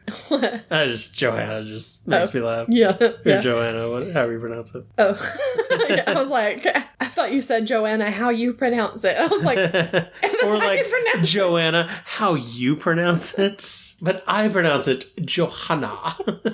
I mean, that is how it's spelled. Yeah. But Joanna is there. She's got BT and Wirus with her. They're all covered in blood, and Finnick sees them and runs to him. She's like, "Oh my gosh, Joanna! Atlanta!" She's like, "Bro, it was raining blood. We were so mad. We were so thirsty. Yeah, and we were gonna drink it, and it just filled us with blood." She's like, we were just sitting there. It started raining, and I thought, oh yeah. She's like, all right, rain, great. And we realized it was blood. Yeah. It like got it all in their eyes. They couldn't see. Yeah. Her teammate was with her. He ran into the force field and killed himself on accident because he couldn't see anything. Yeah. And she's like, but I've got them. I've got these two weirdos with me because she wanted them. Yeah. And so Katniss is like, what? What does she mean? And Peter's like, you asked for them to be your allies. I brought them back for you. For you, exactly. She's like, for me? Why? Yeah, she's just so dumb. Yeah, it's like, you literally asked for them to be your allies. Yeah. We're obviously helping you, dummy. Yeah, exactly. Wirus, of course, is going around just saying TikTok all the time. Yeah. It's very annoying in the book, for sure. Yeah. Because it goes on a very long time. I wouldn't call it annoying. It made me laugh. Yeah, it did make me laugh.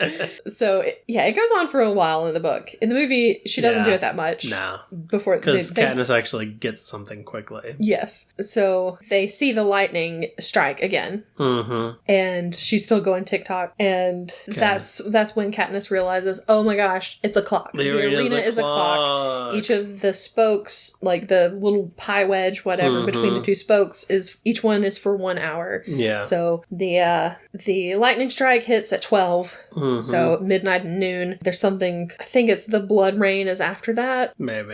I don't remember the exact order. But they map it all out. The monkeys, they can figure out what everything is. The wave is at like 10 o'clock. Yeah. And so they can figure out what time it is by whatever is happening. And they know that each one of them, something's going to happen. So they can kind of move around. Yeah. And the back of the cornucopia is like pointing toward a certain time. And yes, like, it's pointing toward 12 o'clock. Yeah. So it's like, okay, cool. We figured it out. Yeah. And they're like, well, let's go on up to the cornucopia. We'll see if there are any other weapons that we can use.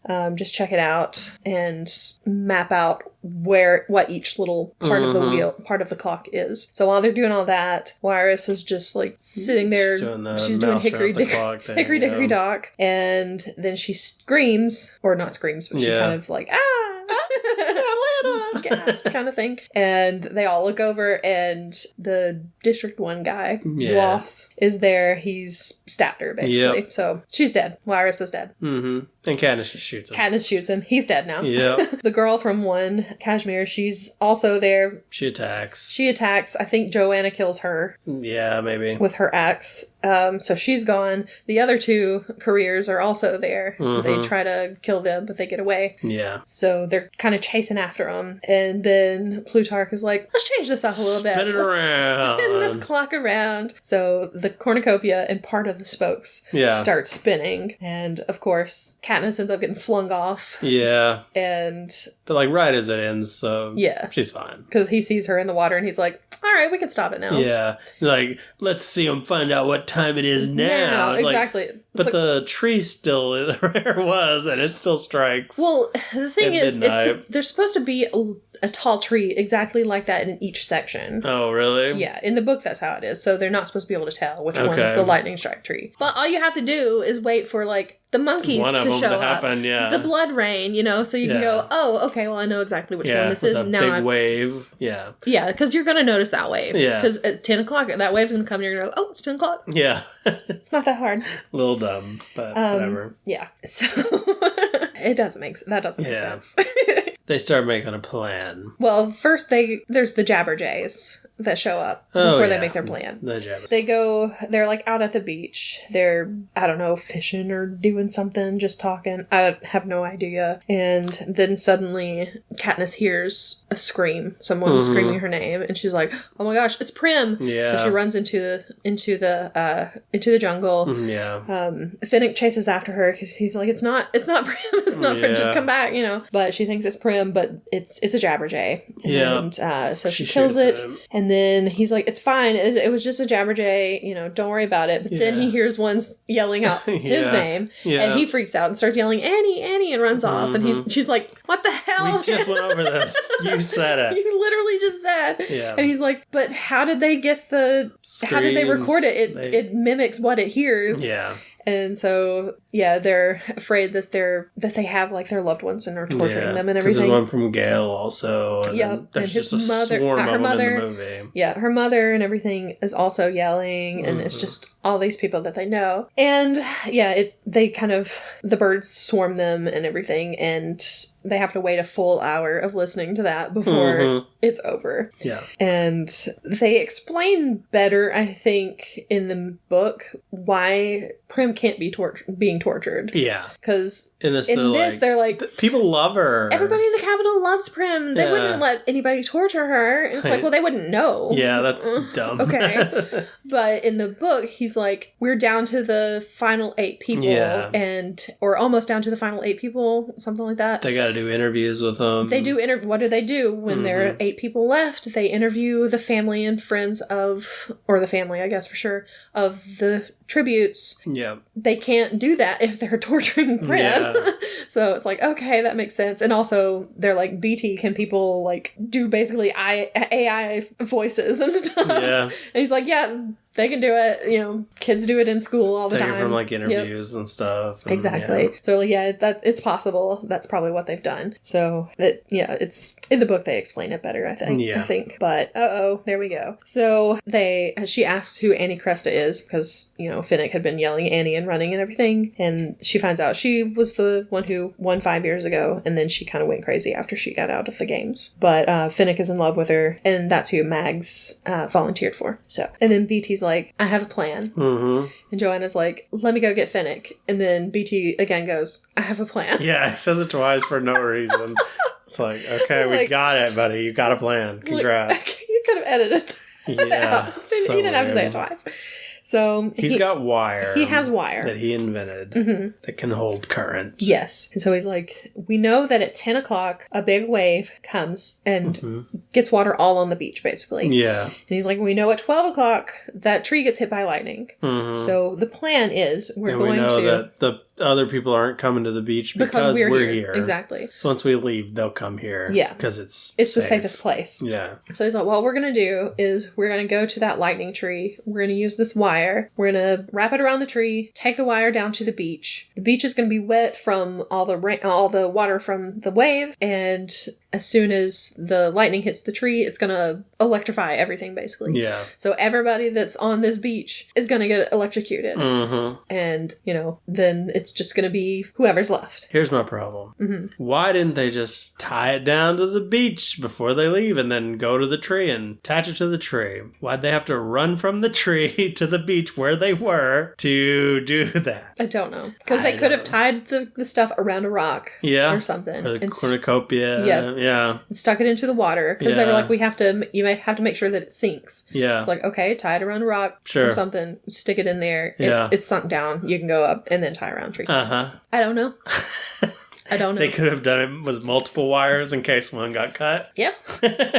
Yep. Anyway. But that's the plan. And they're like, yeah, that sounds like a good idea. Yeah. In the book, they're like, well, what if people aren't down there? And he's like, it'll still be fine. It's going to kill all of the fish. Yeah, that'll take their food supply away. Because I guess they think that they're better at hunting and stuff than everybody else. I don't know.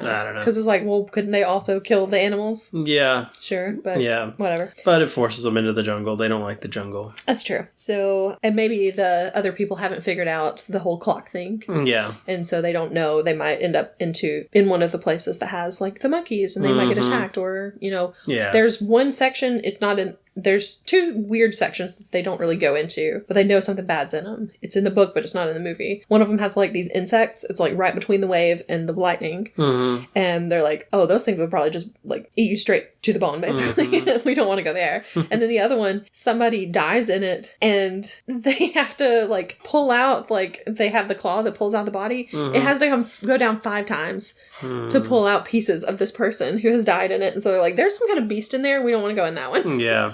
So there are really bad places to go. Yeah. It's not just like, oh, there's blood rain. Mm-hmm. Okay, fine. I can just wash that off. Yeah. Yeah. So after they make the plan, Katniss is like, we should get out of here. Once they kill the other people, they're going to come after us. Yeah. Of course. Yeah. She's like, we got to break this alliance. We got to go off on our own. Yeah. And Peeta's like, yeah, but it's going to be easier to wait until after because we don't want to leave them right now and then have if something doesn't go right, then we're going to have 2 sets of people coming after us. 2 sets of enemies. And she's like, okay, I guess that makes sense. Yeah, we'll wait till they die. Yeah. Whatever. So yeah, he convinces her not to do that. And then he shows her the pendant that Effie gave him. And it has pictures of her mother and Prim and Gale in it. It's like, this is why you have to survive. Yeah. I don't have anything. I don't have a family. I don't have any. Don't pay attention to that family I mentioned earlier that I got mad about that you weren't paying attention to. Yeah, that was weird. Yeah. Because it's like, he does have a family. Yeah. Yes, his mother is like the worst, but his dad is not a bad guy. His brothers, as far as I know, are not bad guys. Yeah. It's just his mom that everybody hates. Yeah. Yeah. But yeah, he's like, no one needs me. And she's like, I do. I need you. I need you. And then she kisses him and everything. I'm gonna die. Yep. So that's still the plan. Keep Peeta alive. It doesn't matter if Katniss dies. Mm-hmm. So they go up to the tree, to the lightning tree. They start putting the wire around it and everything. And they're like, okay, so here's the plan, the rest of the plan. Katniss and Joanna, you're going to run to the water. You're going to take the wire to the water. Finnick, you're guard me. Yep. Peeta's like, I want to go with Katniss. Yep. And they're like, no, dude, do your job. He's like, and he does. Yeah. They work it out eventually. Yeah, because it's weird, because in the book, I feel like the book does this part better. Because he's injured, yeah. Mm-hmm. He's injured. He's slower than everybody else. Yeah. And, Joanna and Katniss are like the quickest of the whole group. Yeah. So they can get down to the beach really quickly and get to safety. But in this, it's weird the way they do it. It doesn't make sense. I guess they're like, well, you're gonna be a better guard than Joanna would be, but it's like, not really. She's pretty lethal with an axe, because he's like, well, I want to go with Katniss if we're just splitting up. I should go down with her to just the 2 of us. Mm-hmm. Yeah. So they won't let them split up. Yeah. Katniss and Joanna take the wire. They start making their way down to the beach, and the couriers show up. Yeah. The 2 that are left. They cut the wire. Yeah. Joanna immediately bunks her on the head. Yes. She hits her on the head. Yeah. She stabs her arm. And then she's like, keep quiet, keep down or whatever. And then runs off. Stay down. Yep, exactly. And in the book, she kept trying to get up. She's like, stay down. Would you stop it? Exactly. And so she This drove me crazy in the book, too. Was because the worst. She's like, oh, she was waiting to kill me now. This must have been their plan. Like, really? You think she would have waited this long and just to do it now?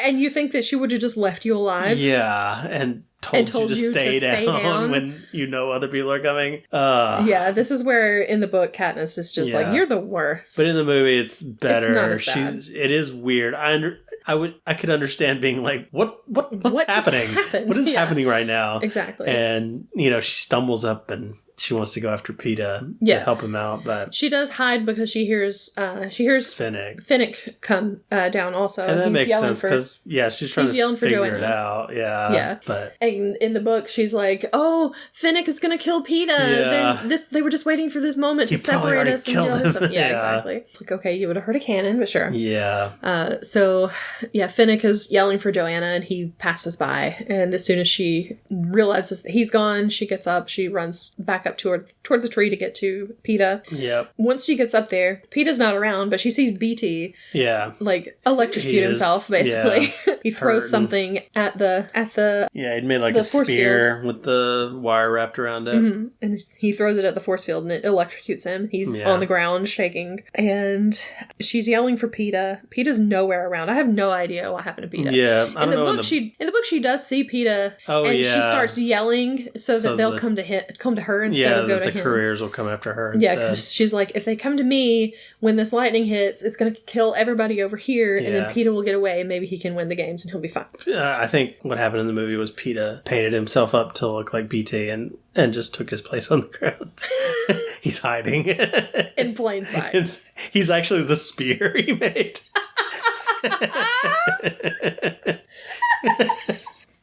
Freaking Peeta is a genius at camouflage. Oh my gosh. But yeah, so Finnick's coming after her. Or not coming after her, but he sees her. He yells. Because he heard her yell. Yeah, and he's yelling for her. Yeah. But he can't see her because she's kind of like crouched down. She's about to shoot him. President Snow is watching everything. He's like, yes, she's about to shoot one of her teammates and everybody's going to hate her. It's going to be great. And he's like... Finnick's like, remember the real enemy. Yeah, remember who the real enemy is. And she's like, oh, yeah. Oh, yeah, I forgot about our whole reason we're here. Exactly. And so she grabs one of her arrows. She ties the wire around it. Mm-hmm. Lightning storms are forming. Mm-hmm. And she gets ready to shoot it up there. Yeah, shoots it at the ceiling. Have shot it a little bit earlier than she does because she waits till that lightning hits. Yeah. And she gets like lucky it's still running up there. Yeah. Exactly. But she does shoot toward the force field. Mm-hmm. And it hits and it all just goes down. Yeah. And of course when the lightning hits, it knocks her away. It knocks Finnick away. And it basically powers down the whole dome that they're in. And cuts camera feeds and all that. Yep, exactly. And then President Snow's like, what's happening? Yeah. And he goes into where the game makers are and everything. And Plutarch Heavensby is not there. Yeah, he's like, what's going on here? Mm-hmm. The dome starts like falling down around her. I'm like, how did no one get killed? No structures landed on her. No one get impaled by the steel frame. It's all falling around him. Yeah. And there's multiple people around that could have been killed. Exactly. But I guess everybody's fine. Yep. The claw comes down to pick her up. Mm-hmm. She T-poses her way out of there. She does. It's only like at the very beginning, and then her arms kind of go back a little further. But yeah, it was kind of funny. Gotta get that T-pose in. Exactly. So it pulls her up. There's like fire all around her and everything. Mm-hmm. She wakes up she wakes up in a hovercraft. Yep. BT is lying next to her. He's out of it. Yeah. She gets up. She hears some voices, so she walks toward it. Haymitch is there. Finnick is there. Plutarch Heavensby is there. They're all talking. And of course she comes in. She has a syringe. she's going to attack him with a syringe. Right. Haymitch is like, you're going to attack the whole Capitol with a syringe? Yeah. They're not at the Capitol, of course. So she's like, why didn't you, what are you doing with him? Talking about like Plutarch and everything. And he's like, we were trying to get you out. Yeah. That was the whole plan all along. This is a District 13 hovercraft. Yep. And all that. They say that in the book. They don't say it in the movie. And he's like, we couldn't tell you about it because you're an idiot. He doesn't say that, but he's like, we couldn't let you know because I guess if, like in the book, they say, if you had been captured, you wouldn't be able to tell anybody the plan. Yeah. We don't trust you. Yeah, exactly. And I mean, it makes sense. Yeah. I feel like they could have told Peeta. I think they could have, because at one point she's already like, you're really good at lying. Yeah. He could have done it. Peeta's great. So she's like, where's Peeta? And the Capitol got Peeta and Joanna. They still have their trackers in. Joanna, the reason she stabbed her in the arm is because she was taking her tracker out, so they couldn't get to her. Yeah. And I guess Finnick doesn't have his, or BT? I guess not. Maybe they took him out as soon as they pulled him out.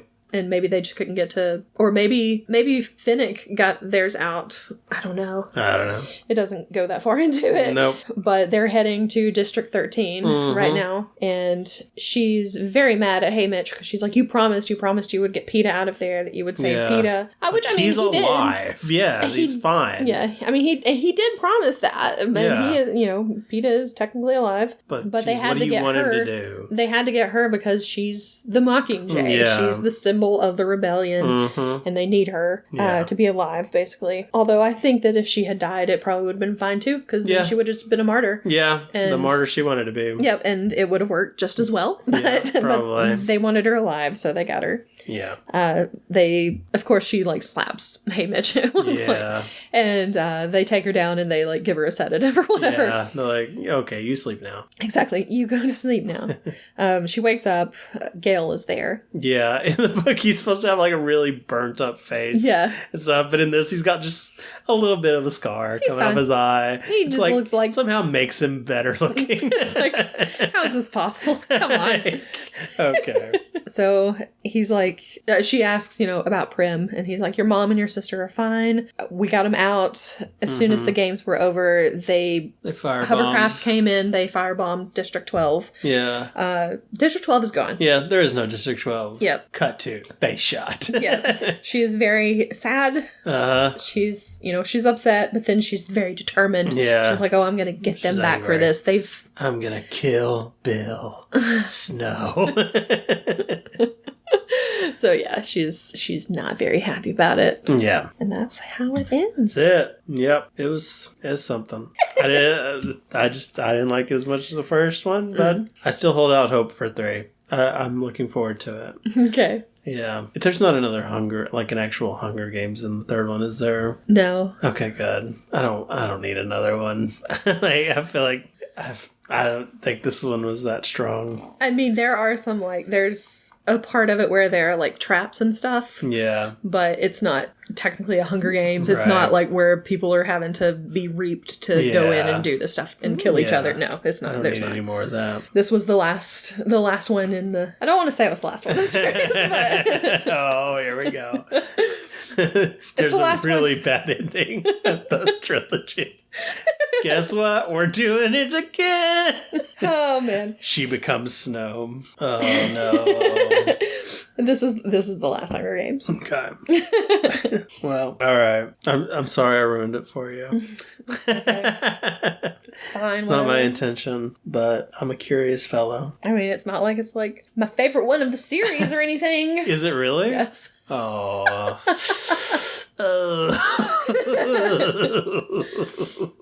Well, the movie is. Okay. Well, anyway. No, that's cool. I think it would have been better hadn't watched the book. Yeah. Right before. Well, maybe we can read the third book and give it some time before. I know I say that, and it's not going to happen. I don't know. We might be able to. It doesn't take too long to get through it. Yeah. It's just we got to just actually do it. We got a vacation coming up. We do. So. Yeah, so. There you go. I mean, they're not the longest books either. No, they're not. So, maybe we can get through it. I bet so. Plus, there's other stuff that I want to start reading that is not Hunger Games. I don't know why you want me to ruin everything you love. We did it with Harry Potter. Now this. No, you did not do it with Harry Potter. I mean, I've always had, there have always been parts of Harry Potter that I'm like, there. Oh, come on. Yeah. Honestly, you made it funnier to read Harry Potter, so. Good. All right, well, let's get to our snack then. Okay. What do we got? We have Flamin Hot Funyons. Yeah. Because, catching fire. Yep. Hot, flamin' hot. Mm-hmm. Onions have layers. I don't know. Funyuns. There you go. Love Funyuns. I also love Funyuns. Yeah. Funyuns are bad for me, though, because I will get a big bag of Funyuns. Yeah. And I could eat them in one sitting. They're so easy to go through. Cannot eat them in one sitting. Yeah. My stomach will not allow it. But I can eat them in 2 sittings. Just eat half and then eat the other half, because that's actually what I did last week. I was like, dang it, why do I even buy Funyuns? They don't last very long enough. Yeah, they're so airy, and you just feel like, so light and crispy. I'm basically eating air here. Exactly. It's pretty healthy, right? No. Air's healthy, so... Air's healthy. Yeah. The Funyuns are not. But I've never tried the Flamin' Hot version. I keep seeing them, and I'm like, do I want to try it? Because I'm not big on Flamin' Hot stuff. We did have the Flaming Hot Cheetos. Those were fine. And we had the Flamin' Hot Mountain Dew. Yeah, not as good. I thought it was fine. You liked it, but I didn't like it as much. Yeah, so we're going to try these. We'll see. I have had them, full disclosure. So, yeah. But we'll see how I like them today. Okay. If I like them. Okay. Okay. Here we go. Flamin' Hot Funyuns. Oh, those are pretty hot. Mm-hmm. I wasn't expecting them to be that hot. They're flaming. Yeah, they're warm. Mm-hmm. They're toasty. I didn't expect them to be this hot. Help me. I can't do spicy. I'm usually okay. Well, at least it'll, keep you from eating the whole bag. That's true. And I did end up eating the whole bag of the Cheetos, I think. Oh, yeah. It took me a little while, but yeah, that's probably a good thing. Yeah. Well, girl on fire. What are you going to rate these Funyuns? I mean, they're not as... I like regular Funyuns better. Yeah. I mean, if you like Flamin' Hot, then cool, but... And these aren't bad. They actually do taste a lot like the Cheetos, but they have the onion flavor, too. Yeah. Because Cheetos are really crunchy, too, and everything. Mm-hmm. I don't know. I kind of like them. Okay. I think I'm going to give them... I mean, I don't love them or anything. I think I'm going to give them like a 6.5. Okay. Yeah, I was thinking 6, because I think they're good, but nowhere near, my favorite. Mm-hmm. And Funyuns are definitely going to be higher than that. Oh, yeah. So, yeah. If you're in a spicy mood and you like Funyuns, it's a good option. Yeah, I wish that they had a small bag of them. Yeah. They had small bags of regular Funyuns. Yeah. But I was like, that's not what I'm looking for. I like a little, lime with my Flamin' Hot. I think that helps. Okay. Make it really good. They do have Flamin' Hot Cheetos with limes, I think. With limes. Yeah. With lime. Whole limes in there. I just threw some limes in the bag. Yeah. So, yeah. But otherwise, not bad. Yeah, they're pretty good. Yeah. And the more I eat them, the more I'll probably like them. So, honestly, I say 6.5 right now. Once I eat them a few more times, it'll probably go up to more like an 8.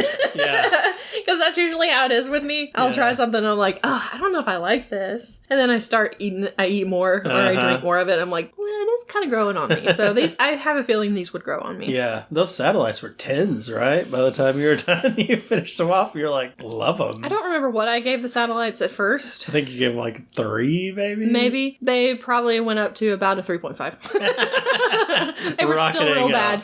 They were still real bad and I ate them anyway. Oh, boy. But you know what? I did not eat the rest of those from last week. The Hershey's fireworks. With the popping candy. I didn't eat the rest of those. Yeah. They're still at work, I think. Okay. One of my coworkers ate one of them. Well, there you go. And said he liked them. And I was like, take them all. I don't think he did. Have at it. Maybe eventually he'll eat them all. Whoa. I mean, all of those cookies, the confetti cookies. Confetti cookies ended up getting eaten. Okay. So, about half of them probably by me, even though I didn't like them, but, it happens. Yeah. All right. Well, do you like these Flamin' Hot Funyuns? Do you like them better than regular? How do you feel about the Hunger Games Catching Fire? Or the Hunger Games in general. What's your ranking of the movies? Let us know on Twitter at Having Funcast or on Facebook at Having Fun Pod. Or you can send an email to havingfunpod@gmail.com. All right. Go have fun and we'll see you next week. Goodbye. Bye.